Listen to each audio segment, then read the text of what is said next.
Okay. So if for those of the uninitiated, my name is Christian Ross, and I own Ross Title and Ross Law here in Naples. The other person in the screen is Jerry Murphy. He's a broker at Downing Fry in their Bonita office. And thank you for joining, Jerry. I really appreciate it. You're welcome. Always fun. It's always fun to have your banter. I love it. So we wanted to talk today about terminations, and they're big, they're scary, but really there's two things we need to think about is when deciding to terminate, how you talk to clients, and what's at stake, and then separately, how do you do it? Now, Jerry, you mentioned earlier in Lee County, when you're using a FAR/BAR contract, the majority of the time you're used to seeing an as-is contract, which means that the buyer has the unilateral right to terminate during their inspection period. So it's as is, contingent on that inspection period. And because of that, you kind of just said, well, the buyer can terminate for any reason. And it's true, they can, but how do you do that? Why do you do that? And what would be the reasons to do it? And so let's look at all those things. You're not really expected to be able to read my board, but it's going to be up there so that I can stay on track. So one thing I did is I downloaded every form I could find regarding, let's see if I can actually pull it up, regarding something that had the word termination or cancellation or release. So let me show that to you now. We've got, I think, and Jerry, I think I was counting wrong, if you can imagine that. So we've got termination of a listing contract rental, and some of these are NABOR forms, some of them are FAR or Fannie Mae forms. So termination of a listing rental contract, termination of a listing contract, termination of a sales contract buyer notice, termination of a sales contract seller notice, termination deposit release agreement. I like that one.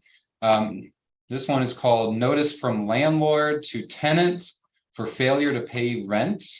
And then this one is notice from tenant to landlord to maintain premises as required by Florida statute or material provisions of the rental agreement. And the last one, release and cancellation of contract. This one is a Florida Realtors form. This one's a good one. I like this one too. So interestingly, Jerry, what was missing from that list? Which company, which association was missing? FAR/BAR. There is no FAR/BAR form for a termination. So if you are, I think I saw Mike mentioned in the comment section that he had to terminate an as-is contract in Lee County previously. That's great. It happens. He found another property for that buyer, but there's no form. So what do you do? Everyone is taught, don't mix forms, try and, talk to a lawyer. And I think that's good advice. Don't mix forms, talk to your lawyer, get their advice. But I kind of wanted to explain here, how do I think it through? If you were to call me, how can I help you do this? And I would say first thing first, no two forms are alike. And that's kind of why we don't want you mixing them. But it doesn't mean you can't. It's just that you have to think about what you're signing and what does that form actually say. Let's look at this first one here, termination of listing contract rental. Let's say you're trying to terminate a FAR/BAR listing agreement. This form specifically says the provisions of paragraphs 4B, 4C, 4E, and 4K of the rental listing contract shall survive this termination. Well, if you're not using a NABOR contract, those paragraphs don't mean anything. They may not even exist in another lease or a different type of listing agreement. So that's the risk of mixing forms. Now, instead, if you were going to use this one, the termination and deposit release agreement, and we look through everything, I'm looking for any sort of paragraph references, there's really nothing there. So you might actually be able to use a NABOR termination and deposit release agreement to terminate a FAR/BAR contract. Might be able to. I want to avoid giving you 100% coverage and say go for it. But this is definitely a possibility because there's nothing in here potentially that kind of goes against what we're trying to do and goes against and is too vague or misleading if we're using a different type of contract. So that's the big thing, is that you have to actually read what you're signing. So if we look at that and we look at these forms, let's kind of just go through the list really quickly. It's nice to know that we have certain forms for very specific situations. So termination of the listing contract for a rental. This one, after you fill everything out, it's terminated effective, and you're probably going to choose today, by mutual agreement of broker and landlord. Broker will promptly terminate the property in MLS, and the provisions below shall survive this termination. Jerry, why does it matter that it was mutually terminated? What would you think is the purpose behind that? To stop anybody from, filing an action. And so, Yeah, well, I think it's probably money, right? So yeah, I mean, we agreed to terminate. yeah, because otherwise the brokerage might be owed a commission. Right. So if the sellers or the landlord is just firing you, your listing agreement has provisions where you might still be able to collect a commission if you've performed, or if you have the potential to perform, and the landlord puts you on notice that, yes, you're terminated, I'm firing you, you have not released your right to collect a commission. Whereas if you both sign this form, you are agreeing to release your commission to any right thereof. And that's really key. That would be the one time you do this. If instead you're not agreeing to that and you're just wanting to terminate the relationship, but keep open the right to receive a commission, you'll want to contact an attorney, someone like myself, to help you draft the proper language. In the very least, you might just have an email between you and the landlord, say, I'll take it off the market immediately. Just so you know, our agreement extends through the end of season. If you were to rent it that time period, my brokerage would still be owed a commission. You notice what I did there, Jerry? I blamed it on the brokerage. My broker told me I have to, and they won't release it. Can I do that? Is that okay? If Can I the blame? broker tells you that. Yeah. So my mom always said, blame on me. Tell them your mom won't let you do it, right? I think that's a great way to kind of couch these sorts of things, is like, hey, I would let you off the hook on this, but my broker won't sign off on it unless, this isn't removed, or unless we get this, or unless you pay the release fee or something like that. But they'll say, I gave you the listing. That's true, except it's proprietary to the brokerage firm. That's just how Florida law is. The sales agent has to have their license with a broker. That's how this works. Yes, Jerry's got the gist of that. So now that was the termination of the listing rental agreement. This is the exact same type of termination, but for a listing sales agreement. So it says that same thing, by mutual agreement of broker and seller. If the broker does not sign this, it is not mutual. What you could do is the seller could sign this, and then you tell them, hey, I'm going to submit this to my broker. But if they don't, then our listing agreement is still in place. So let's delete these two just so I don't go back to them. All right. So those are both NABOR forms. Let's look at, if we're in the rental section for a half a second, let's look at rentals. This is the Florida Realtors form for a lease. Notice from landlord to tenant, termination for failure to pay rent. Jerry, do you do a lot of rentals in your office? Not that I see. We do a lot of rentals, but not. Yeah, they're pretty common. Rentals are a big business down here. A lot of times we see them as almost like the gateway into selling someone to buy. So you're probably going to find yourself doing a rental from here to there. And if you're using one of these forms, this one's a good one. And it kind of goes to the point, really one of the only reasons that a landlord can terminate their tenant is failure to pay rent. And so it's that relevant that they actually made a form for it. You're hereby notified that you're indebted to me in the sum of blank for the rent now occupied by you, and that I demand payment of the rent or possession of the premises within 3 days from the date of delivery of this notice. This is how you terminate a lease. You don't pay rent, I can put you on notice that we're terminating you unless you pay within the next 3 days. Really helpful, simple form. The other reason that you can usually terminate a tenant is if they vacate. And so if you have a tenant, if you have a rental property and it's a full-time rental and the tenant moves out, or if the tenant turns off utilities, that is usually default for the rent or the lease, or the buyers, or not the buyer, the tenant is in default, landlord can terminate you. So vacating, turning off utilities, big no-nos when you are a tenant. And they don't have a form for those things, but we would probably have to create one. This one going the other way, notice from tenant to landlord, termination for failure of landlord to maintain premises as required by Florida law or material provisions of the rental agreement. So this one is a little bit more vague. It's 7-day notice of non-compliance to landlord. So this is in the form, in the mind of Florida realtors, they deemed that 7 days is a proper amount of notice to allow a landlord to cure the default. Maybe the property is uninhabitable. We might have seen this during the storm recently that was damaged, and now I don't know what to do. You send notice to the landlord, hey, this is uninhabitable, I'm not paying rent, or it's not that they say they're not paying rent, but we're putting the landlord on notice that it isn't inhabitable, that the landlord is in breach of our rental agreement. And unless they fix it, I might have the right to walk away and terminate the lease unilaterally. So this is to inform you that you are not maintaining my dwelling unit as required by Florida statute and our rental agreement. If you do not complete the following repairs, non-compliance, violations, or default in the next 7 days, I'll intend to terminate the rental agreement, move out, and hold you responsible for any damages resulting from the termination.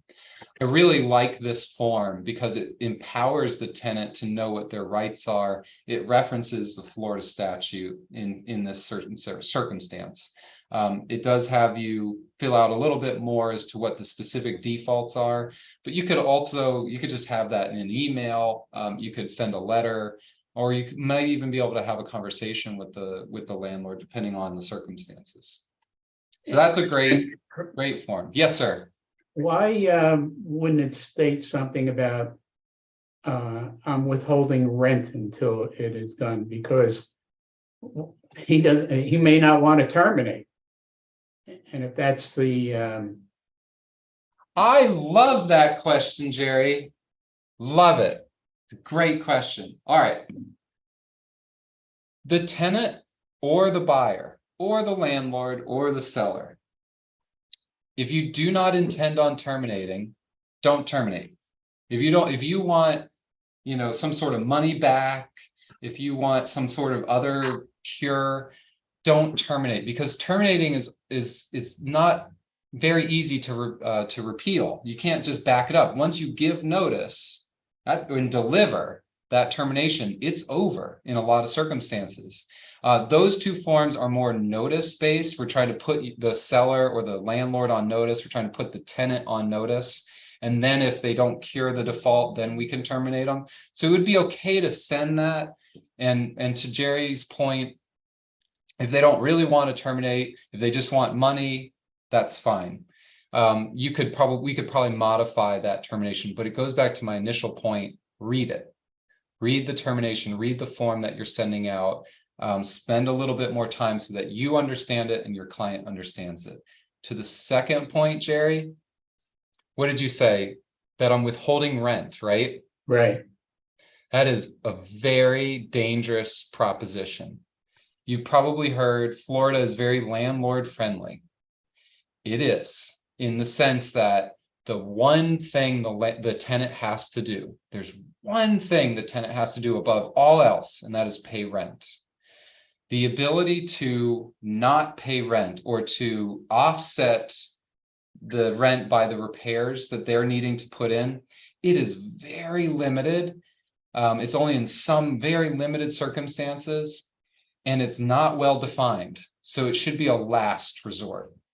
So I'll give you the example. The HVAC, air conditioning fails, dead of summer. by Florida law and your lease, most likely, the tenant has to give notice to the landlord. That's step one. The tenant has to say, landlord, the HVAC isn't working and we're dying here. It's August. So that's step one. They have to give notice, because otherwise the landlord, if they don't know, they have no obligation. So once they give notice, step two is the landlord.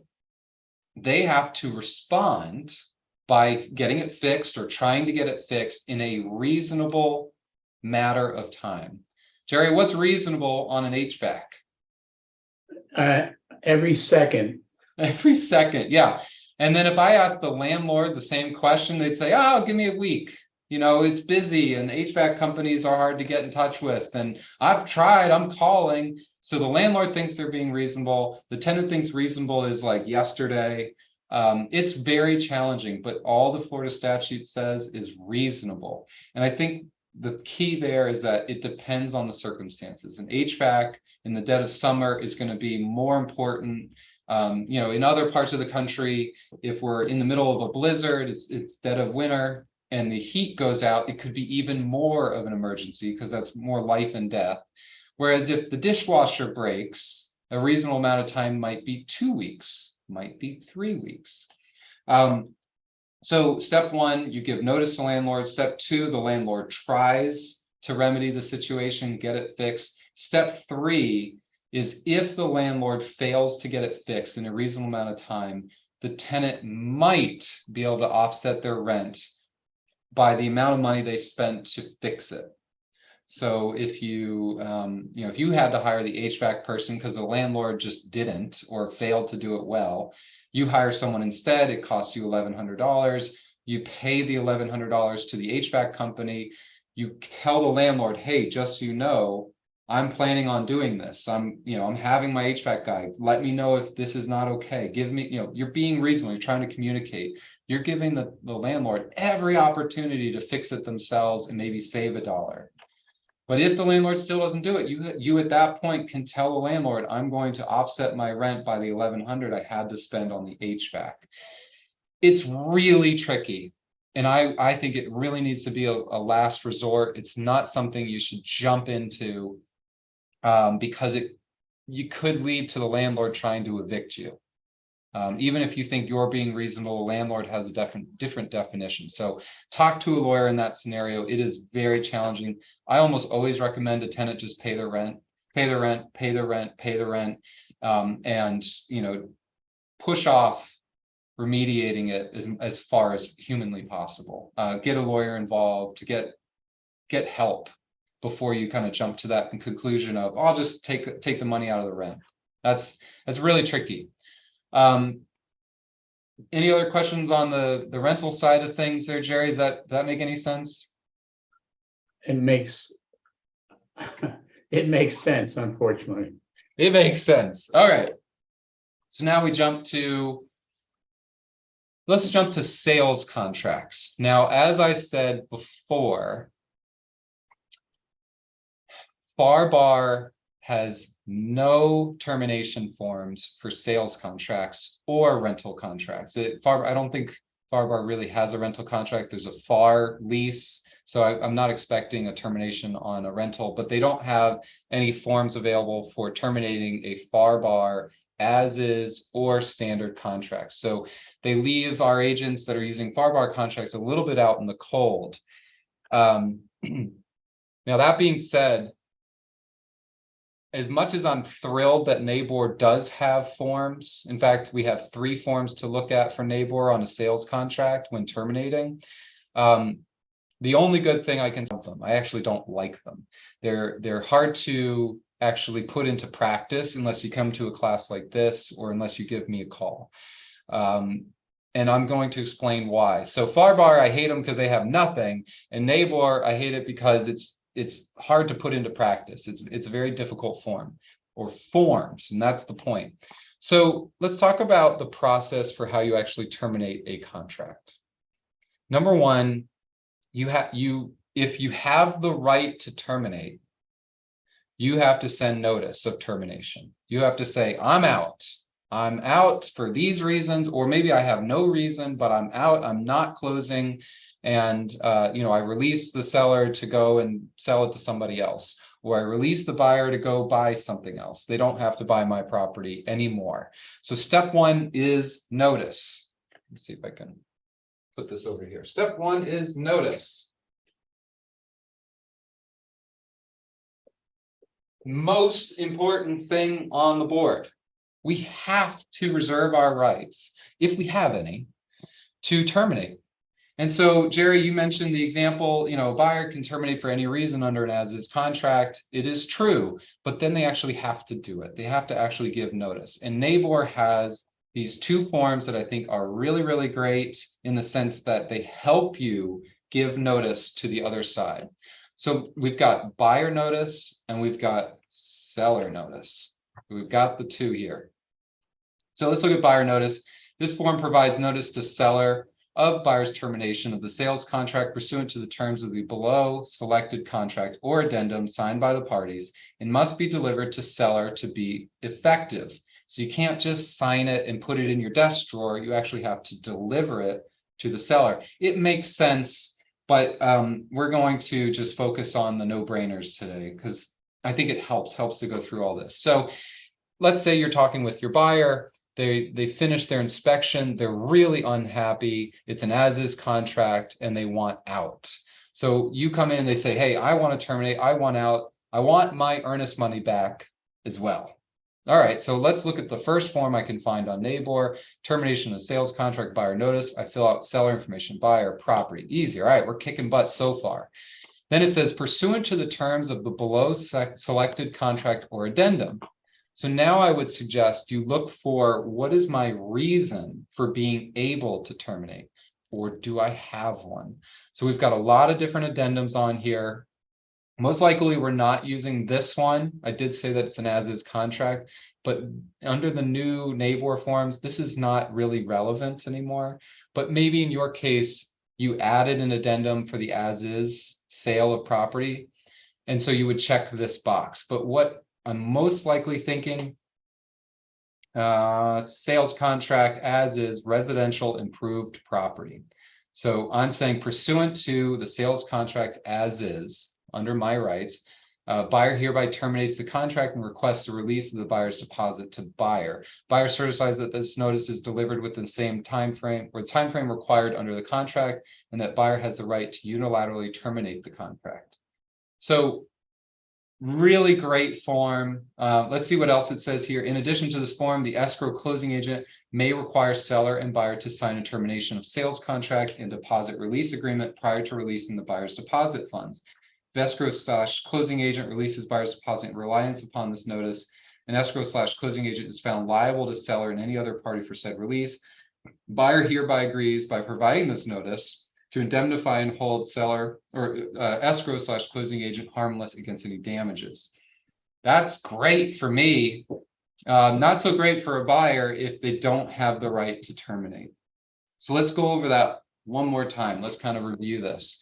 This would be, you're in the middle of your inspection period on an as-is contract. Your buyer decides to walk away. Jerry said already that buyer can choose to walk away for any reason, which is true under an as-is contract. It says that we're gonna choose the right version here, sales contract as is. We're terminating that, and we're certifying that we are within our rights to terminate and that we are owed the deposit back, and we are holding the escrow agent or closing agent harmless against any damages. So if I'm holding the $100,000 deposit, and the seller comes and tries to sue me for releasing the deposit when I relied on this notice, technically I'm allowed to sue you. I can sue the buyer saying, hey, you certified saying that I had the right to give it to you. In practice, I wait for the seller to confirm. That's what every attorney and title company will do because we don't want to invite a lawsuit. We want to confirm that it's right ahead of time. So I'm looking for an email from the listing agent or the seller saying, yes, this is fine, that I agree, or a non-response when I ask them. I usually send out an email saying, pursuant to the notice that I've received, I plan on releasing this deposit to the buyer immediately. Please contact my office if you have any questions. So I'll send that, and if they don't respond, I can put that into my file and say, hey, I gave them the opportunity to object. They didn't, per my rights, per my protections under this notice, I'm okay. If I was a listing agent, if I'm one of you, respond to my email. Give me a heads up, tell me it's okay. Tell me I'll live to survive another day. So that would be key for me. If we look at, Jerry, do you have any other ideas? Why would a buyer terminate? What's some of the other issues that a buyer might terminate, other than just inspection stuff? Buyer remorse. Buyer remorse. I don't think that's listed under here. Is there an addendum for buyer remorse? No, but it's used, it's not listed, but it's used a lot. It's used a lot, yes. So if, let's say, buyer's just being picky, we need a specific term in the contract or an addendum that we can rely on that says we get our money back. Otherwise, we're terminating and risking our deposit, hoping to kind of convince the other party to release it back to us or some portion of it. But let's look at some of the other items on here that are more secure. Personal property inventory. This one came up recently. So I'll give you the scenario. The buyer was going to buy it pretty much turnkey. Seller had they added this personal property inventory addendum. It was part of the contract, and that addendum says that the seller shall provide an inventory of all the items to be sold or conveyed at closing within 5 days of the effective date. And then it says, if the seller has not provided the inventory list by day 10, or if they haven't provided the inventory list, buyer can terminate no later than day 10 of the effective date. So we were in day 10 when my buyer called me saying, hey, I still haven't gotten the inventory. So, well, we have to terminate. We absolutely have to terminate, because otherwise we're moving on beyond this. So how we did it is we selected addendum to sales contract, personal property inventory, and we signed the bottom and we sent it in an email to the listing agent. The listing agent freaked out. You don't have the right to do this. And they sent the inventory like 10 minutes later. Jerry, what do you think would happen? I've sent this notice to the seller or to the listing agent saying that I hereby terminate.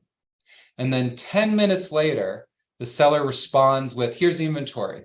We're back under contract. You don't have the right to terminate. How does that work? Any thoughts? Are we still under contract or are we terminated? Well, if all that was necessary is for the buyer to send a termination with no response from the seller, then we're terminated. We're terminated. Yeah. So if you You terminate, gotta be careful what you send and what you say. obviously, these things have real consequences. So we cannot take it lightly. That's why we have to read it twice, do what I call the spousal test, show it to your spouse and say, does this look all right? But yes, so in that scenario, we've terminated under our rights in the contract. It's before day 10 or no later than day 10. The seller had not provided us an inventory list at that time. So we had every right to terminate and demand our deposit back in full. The fact that the seller followed through with the inventory list 10 minutes later didn't matter. It's too late. Once you're dead, you can't kill me again. That sort of thing. How do you revive the deal if the buyer says, okay? Ooh, Jerry, you're coming hot. I love it. It's really tricky. Most attorneys would tell you new contract, including me. I would tell you new contract. I have seen forms, NABOR and FARBAR do not have them, but I have seen a form that does a very decent job of reviving a contract. So an email is not sufficient. No, you're dead. You're terminated. The safest thing to do in that scenario, because now we know our inspection's done, our inventory list we have.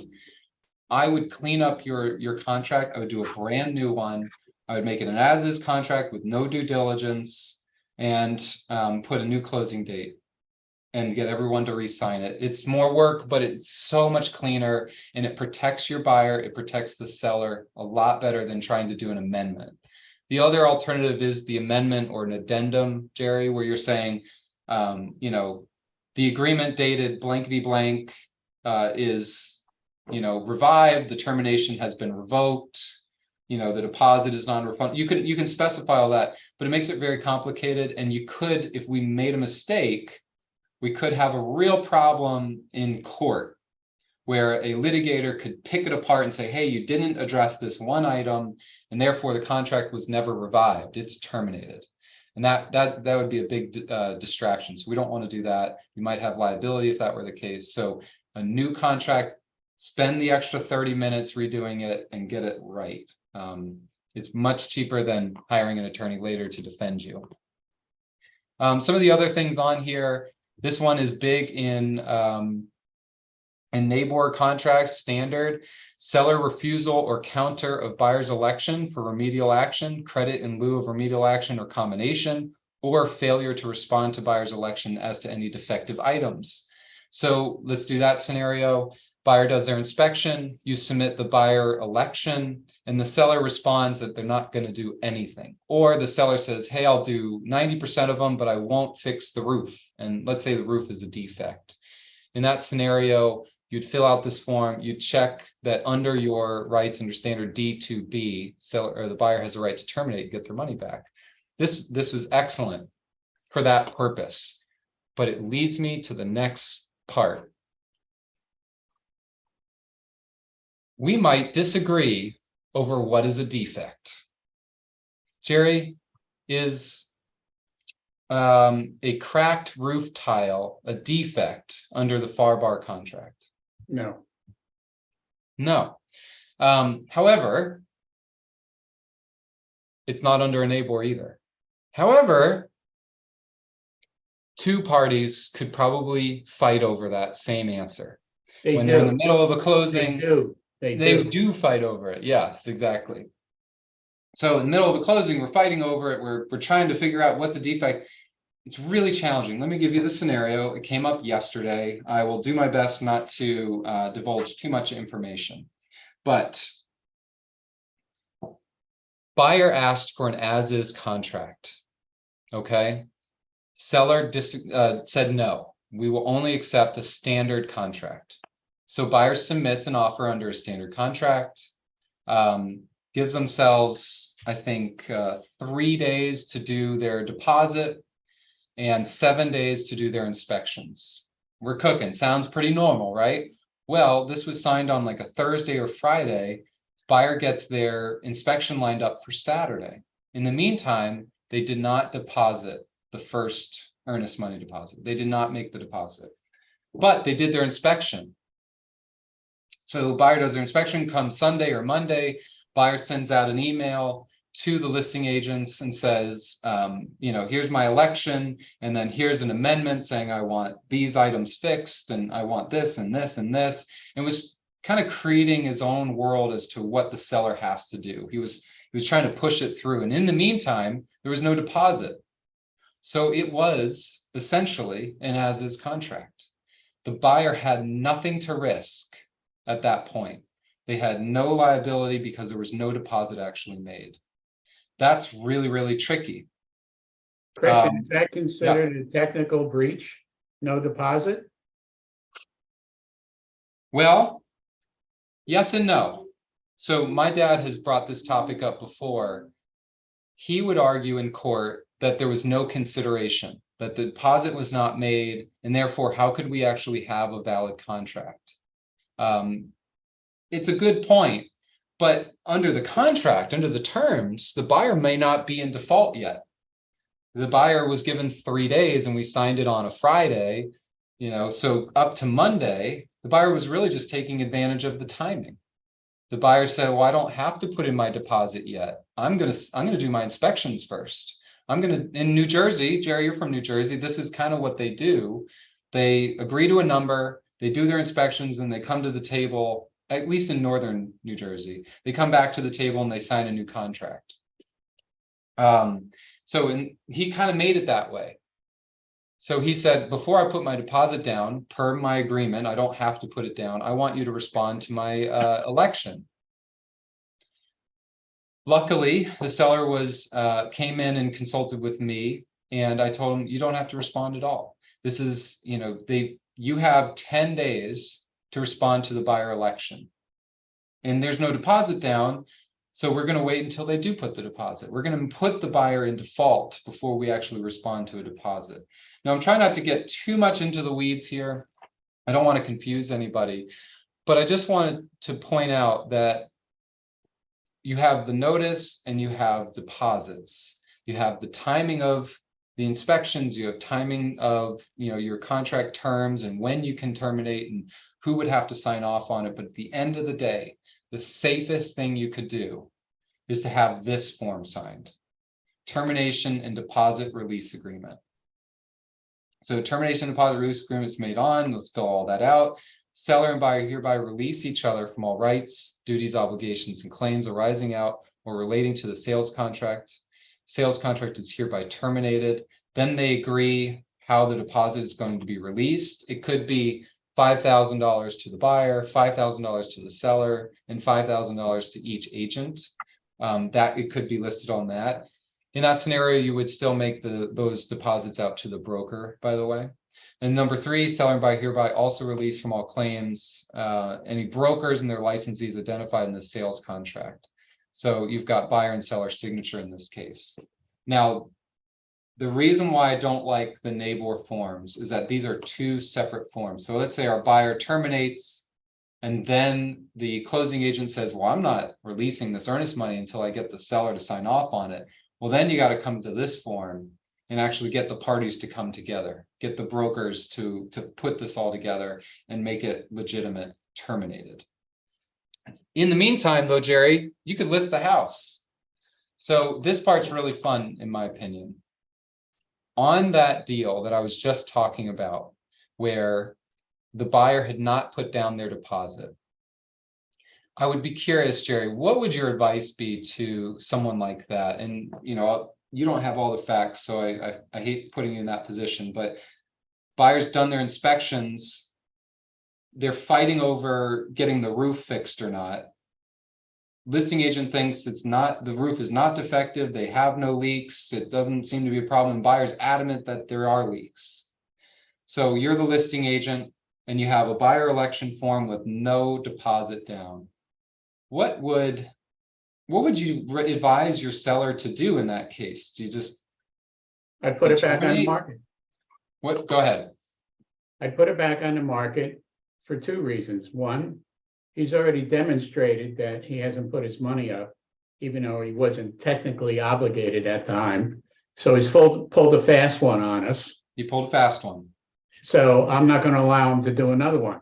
We can always rescind, take it back off the market again if we work something out with him. But in the meantime, I think we have to, on behalf of the seller, we have to show the buyer we're not going to put up with this.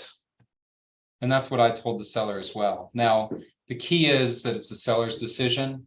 All Jerry and I can do is offer suggestions. But what we suggested to the seller, and she loved it, was let's put the buyer on notice that if they don't have the deposit down by the end of the day, that the seller will terminate. And so we're not even giving any attention to that buyer election. We're not going to discuss defects. We're not going to discuss the roof. We're not going to do any of that. We're just going to say, hey, look, I know you're trying to pull a fast one here. If you don't put the deposit down by the end of the day, we will be terminating. And then we wait till the morning, we gave them 12 hours, let's give them another 12 hours to actually get it in, and then we'll send the actual termination. And then Jerry said the most important part, we're going to put it immediately back on the market. So let's see, I'm going to show you the form for that. I think it's this one. It is not this one. Awesome. Yes, it's this one. So now we are on seller notice, termination of sales contract. So we are going to, none of these are good options for giving notice on a termination. And that's kind of the stinky part about these forms. They don't have everything. So we'd almost have to write it in, or we'll do an amendment or some sort of addendum where we're saying seller hereby terminates due to the failure of buyer to put down their deposit within the 3-day period, and after failing to cure the defaults. something along those lines. And so you contact me, contact your broker, and we'll give you the language for something like that. I would love it if NABOR had every potential opportunity for why a seller might be terminating. They've got 6 or 7 on here, but they don't have the good one, which is failure to put down the deposit. It sounds like a big miss in my opinion. But if we look at this form, seller hereby terminates the contract, requests the release of the buyer's deposit to buyer. That's another interesting part. Sometimes you're going to be terminating and the deposit's going to go back to the seller. So there's going to be a number of scenarios where this form's not right for a seller. But in the event that they don't put a deposit down or that they didn't do something regarding their sale, their financing contingency. So paragraph 4 of the NABOR sales contract, no waiver of buyer's financing contingency. So in that scenario, you would use this form. It would actually go really well, or it would make it very easy. But in our scenario, we would have to create an addendum, and it would say seller hereby terminates due to the lack of or failure of buyer to put down their deposit, even after being given notice to cure. And that's it. And seller would sign it. Does the buyer need to sign it, Jerry, in order to put it back on the market? No. No. And that's the part I love the most. The buyer does not need to sign. The deposit at that point is a totally separate issue from the sale of the home. We've got the deposit with the buyer and the seller, and we've got the home that we can sell to anybody else. We are not under contract anymore. They're not the same thing. They're not one piece of paper anymore. So once you've terminated per your rights under the contract, immediately put it on MLS. Wait 0 minutes to put it on the MLS. And in the meantime, you'll hopefully gain some leverage over the buyer. You'll be able to push them into doing what you need to do. In this particular case, I think the buyer put down their deposit. All right, so let's keep going through that. Seller gives notice that the buyer has not put down their deposit. They intend to terminate if the buyer does not rectify that by the end of the day. So buyer puts down their deposit. And now we're like, all right, now we have to deal with the defects. And again, you're going to lean in on your broker, lean on your seller and your attorney and figure out the best solution, the best strategy. In that scenario, I think our best strategy is going to be to agree to some sort of credit. If the seller wants to stay in the deal, we'll give the buyer a couple $1,000s or whatever the number is, and they can deal with the roof. They can deal with this. But otherwise, buyer, you're driving me crazy. We're going to go sell to someone else.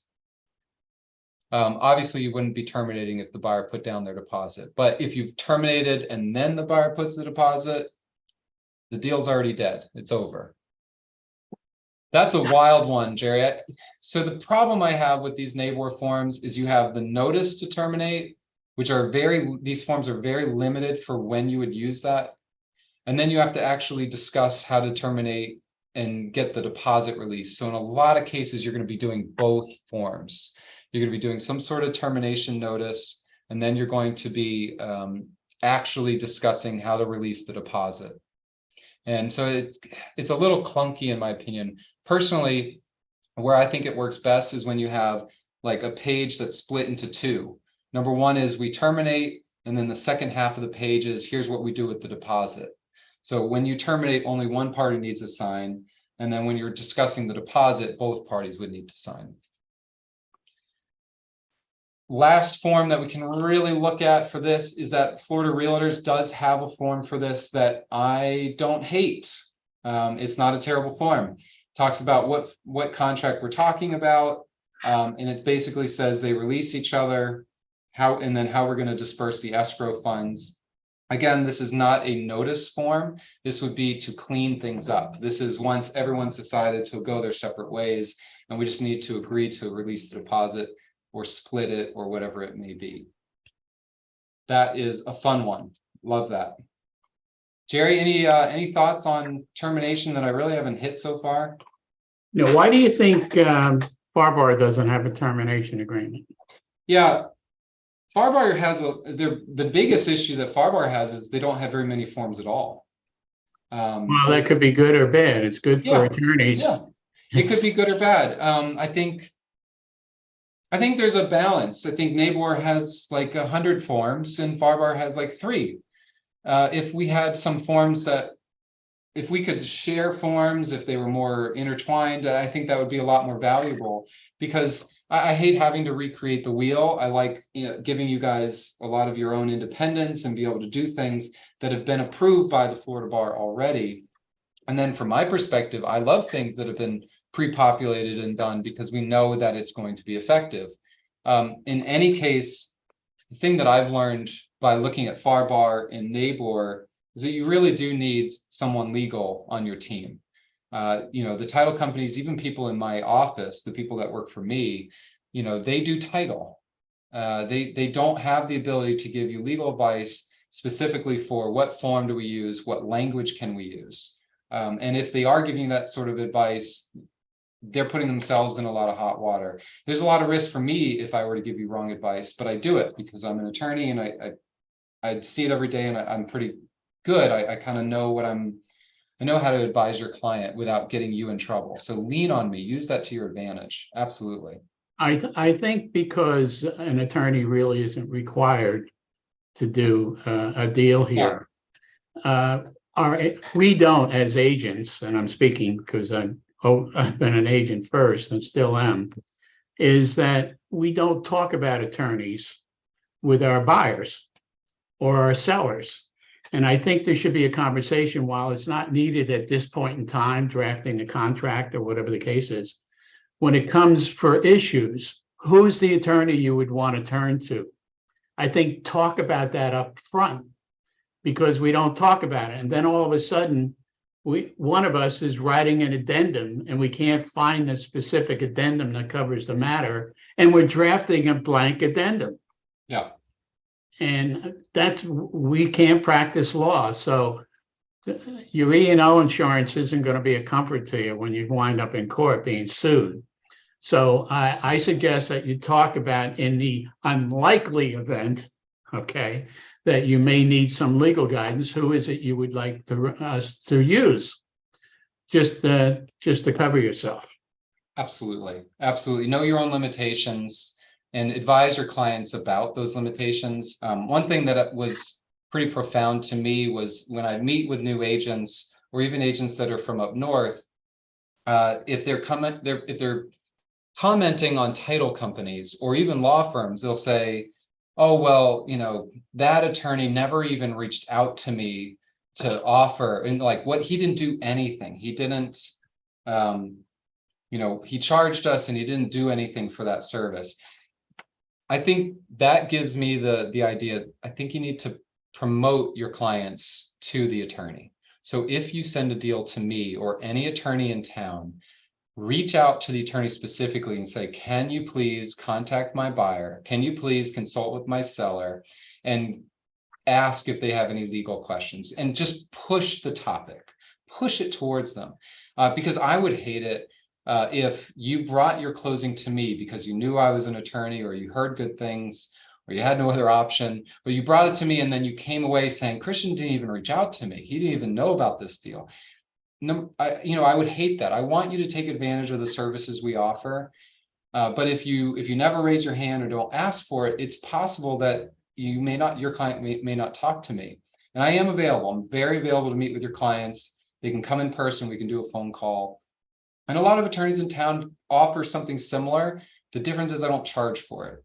Other attorneys do, and they're very standoffish. But for me, you have my cell phone number. You can email me directly, or you can just pop in. I'm here as much as possible. Mike, I appreciate, he says, I don't even give my buyers and sellers an option to not close with an attorney anymore. I tell them they're crazy if they don't, because inevitably something comes up that I can't advise them on. I agree, Mike. You don't want to pay twice. I don't know if I've told this in previous classes, but in the last couple of weeks, I've had 2 clients reach out to me who were with title companies, and when their closing got stopped or when they had legal questions, they had to then also hire me. So as much money as they thought they might be saving by going with an efficient title company, they actually ended up paying twice. They paid me and that title company. Whereas if I'm doing your closing, I don't charge attorney's fees. Let's see. Anything else? Vicky asks, would you use this NABOR form on a FAR/BAR as is also? Maybe not, Vicky. You could use a NABOR termination notice potentially. if it's a FAR bar as is and you're terminating under the due diligence period, you probably could get away with it, but just lean into me. Ask in that specific scenario, can I use this? There might be circumstances where I'll say no. So that was really great. So Mike also has a good comment. Mike, thank you. Also, the other side has less tendency to play games knowing my customer has legal counsel. Some title companies in town charge more than an attorney to just do the paperwork with no representation. So it's really silly. I kind of agree, or I very much agree. There are good title companies, and I wish I could just buy them all. And so that I could say good title company with lawyer, but they just don't do that. They'll charge your client $500. And they don't have legal counsel, but they do a good job for most of your deals. And then me, I charge $725, and I don't charge any other attorney's fees. So yes, your buyer might be paying $200 more in that case, or $225. But then there are also title companies that charge more than me.